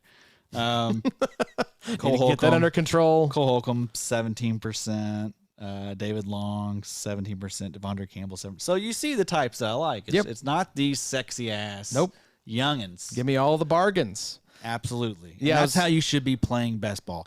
Like, I know that we all want to talk upside in best ball and all that stuff. And, we look at these ceilings. This dude can reach. You want to get guys that are going to be playing. You want the floor too, people. You want the floor. Yeah. Yes. And you want, these guys. You don't want zeros. All these guys have given you like just 3 or 4 years of data, like showing you like, we are good players. Yep. As long as we're healthy, you know what to expect from us. Yeah. Let's see. Defensive back wise, my most highest drafted defensive back, Alontae Taylor, 67%. Carlton Davis, 42%. DJ Reed, 42%. Justin Reed, 42%. Marlon Humphrey, 42%. Yeah, some for of my me, faves. Yeah, I mean, DJ Reed and Rodney McLeod are my 2 highest rostered players. Derek Forrest is in there as well at 40%. Kyle Hamilton's in there at 40%. Uchenna Nwosu is the same percentage as Aaron Donald and Bobby Wagner. That's got to be probably my most popular build is Aaron Donald, Bobby Wagner, Uchenna Nwosu. Probably AD first round. This is, again, I typically get kind of back of the first round. AD first round, Uchenna second round, and then Bobby Wagner first round. But you don't even, or third round, you don't even have to take AD in the first round. No. You can snag him in the second. Yeah, I've got him in the second in a lot of spots. Yeah. So. And then Wagner, again, he's sliding for some reason. I've got him in the last 2 best balls I've done, I've got him in the 4th round. Yeah. Like late 4th. Aaron Donald is DL 15. ADP of 24. That's end of the second. Make it make sense. That's insane. Make it make sense. Yeah, I would say if I'm sitting there at the turn, I'm taking a lot of Brian Burns, I would say. Jalen Phillips occasionally. I was doing that early Jalen Phillips, yep. Kayvon, Aiden. Aiden and Kayvon are typically like that end of the first kind of. A lot of people will double up, or you'll see like Aiden go at 10 and then Kayvon go at 12 sort of thing. So kind of interesting. I hated that. Like, I have no shots at any of those guys that I love anymore. You've pushed them too far up the board, Addy. Jalen Phillips, that really does hurt. That hurts. But we hope you all enjoyed this episode. Dynasty Linebackers, Part 1. This was 48-25. Addy will be coming back in a couple weeks with 24-1, talking some real sexy-ass names for linebacker. Yes, sir. I love a lot of these. I mean, this was a fun list. I thought, oh my God, we're going to have like just a bunch of bums in this first part. A lot of fun discussions in this one. Linebacker is very solid, which is another reason why I will never, ever, ever chase or overdraft any of these guys. Another thing, like I noticed, like a lot of people like to have like my guys and stuff. That's a weakness, folks. Yep. Like you need to, and I'm bad about that, but I'm trying to get away from that. I'm trying to see everyone as just players. Yep. Not getting just laundry, baby. There's no sense in, you attach feelings to these guys and you're going to make mistakes. That's bias. Yep. That's what happens. So, these are all just players. And also, if you have your guys and those guys bomb, all your teams are shot. Yep. So just diversify that portfolio, baby. Don't take bad players to diversify, but don't be afraid to sprinkle in some players that you wouldn't be targeting elsewhere. Yep. Because we know a lot less than we think we know. And another thing on the mentality side, if you're in these drafts and someone snipes you, don't get in the chat and say, "Oh man." Don't do any of that. Yeah. Just Nothing. Just stone cold. Don't let anyone know anything. Nothing. Just poker face. Poker face, baby. Look, you don't have to be in the chat at all. Just don't get out of the chat. Probably Get out of the chat chat. less. Yeah, chat less. Always. Touch more grass. Yeah. But I'm have just some saying, fun. just don't do the Because then guess what? You're going to be seeing these people in drafts again, and they know Exactly. who you like now, Yeah. because you've been talking it up. Yeah. So I just don't say like. I never just do like, oh, I wanted that guy. Just don't. Just you're showing weakness. Don't do it. I don't do that. I will say like, oh, that was a nice pick. And it's typically people who aren't like close to me. Yes. I right. do like to give props when people snatch up a guy that I had forgotten about or was buried on my queue. Right. Yeah. I do want to give some props. That is good. The way we're drafting these best balls, right? That's a lot of people that this is, fun. This is their first experience time, yeah. for 'em, right? And so yes, we in that format, yes. I'm talking about in your competitive leagues. Yes. Keep that mouth shut. Shut up. Just Shut don't. up. No one took your guy. Your guy's still there. Yeah, you're absolutely. Good. You love the value that you're about to get at this next pick. So You may just shut internally up. be in hell, but just Don't let them know. Don't let them show. You do not show that weakness. don't let them see you sweat. Come on, folks. Come on. Dynasty. I love this. You got a little best ball strategy, psychology. This is turning into a Sigmund Bloom podcast here. We're kind of branching off, talking about all different types of things, Eddie. Yes, sir. It's good stuff. Never know. Never know where this show is going to go, but we will be back here in a couple weeks to talk about Dynasty linebackers. And folks, if you love linebackers, you've got this episode. You got Kyle B coming back with John Macri next week to break down the top 10 drafted linebackers. Molson Bros. Molson Bros ride again to talk about the rookie LBs, and then we'll be back talking about the top 24. So a lot of good stuff coming up in the feed. Make sure you're subscribed over at theidpshow.com. If you like the show and you'd like to support us, $5 a month or $50 for the year gets you access to the IDP Show Draft Kit. We're in the middle of updating everything right now, and we'll be doing that all off-season to make sure you have the most up-to-date information possible. Make sure you check us out on YouTube as well, youtube.com/@theidpshow. We got videos going up pretty much every day over there between Big Nickel, our podcast, the after show. We've got shorts going up. So We told you guys we were going to take over the YouTube, that's it. and that's what's happening. We're coming for it. So get over there as well. And if you like the show, folks, leave us a 5-star rating and review over on Apple Podcasts and 5 stars on Spotify. Takes a couple minutes, really helps us out, and we appreciate it tremendously. We're Addie, good people. We deserve it. Addie, I appreciate you tremendously. It is harder to say that when you say something like that, but I still mean it. Still appreciate you a whole lot. I appreciate you a whole lot. I think you're a good-looking guy. Thank you very much. Going on vacation this next week. So if you wonder why I structure the schedule a certain way, it's so I can enjoy myself down at the beach. So y'all take care. Thanks for tuning in. We will see you in a couple weeks to talk some more linebackers. Hop in these drafts with us and let's have some fun. Until next time, we'll see you guys soon. It's the IDP